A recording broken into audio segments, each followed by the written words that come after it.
Chocolate खुआई 13 वर्षर नाबालिका को दुष्कर्म घटनार अभियुक्त को 20 वर्ष कारादंडादेश शुणिले जाजपुर पक्सो स्वतंत्र कोर्ट। अभियुक्त हेले ब्रजकिशोर बेहेरा।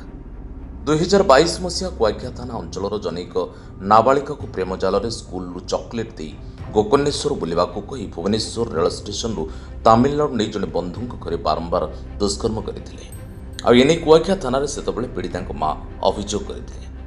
अभियोग पर अभियुक्त को गिरफ्त कर कोर्ट चालान कर मामलार शुणाणी कर जाजपुर अतिरिक्त दोरा जज तथा पक्सो स्वतंत्र अदालत 19 जन साक्ष्य को ग्रहण कर अभियुक्त को आजीवन सश्रम कारादंडादेश 3,40,000 टंका जरिमाना सह अनाद 31 मास अधिक कारादंडादेश राय शुणी। एथिसह पीड़िता को 7 लाख टंकार क्षतिपूरण प्रदान करने को आईन सेवा प्राधिकरण को निर्देश देते।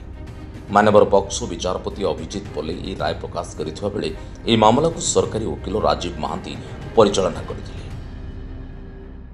এই ঘটনাটি গত 12/7/2022 ঘটনা দফাগুড়িকর যে দণ্ড বিধান করাগলা সবুড়িক কনকরেন্টলি চালিব যাফଳରେ कि অভিযুক্ত 20 वर्ष सश्रम दंडादेश ताकू राय शुणाइछन्ति एवं विभिन्न दफा पई मोट ताकू 3,40,000 टंकार फाइन करा जायछि एवं अनाद अधिक 31 मास जेल दंडादेश राय शुणाइछन्ति। जाजपुर सुनील का रिपोर्ट, जाजपुर न्यूज।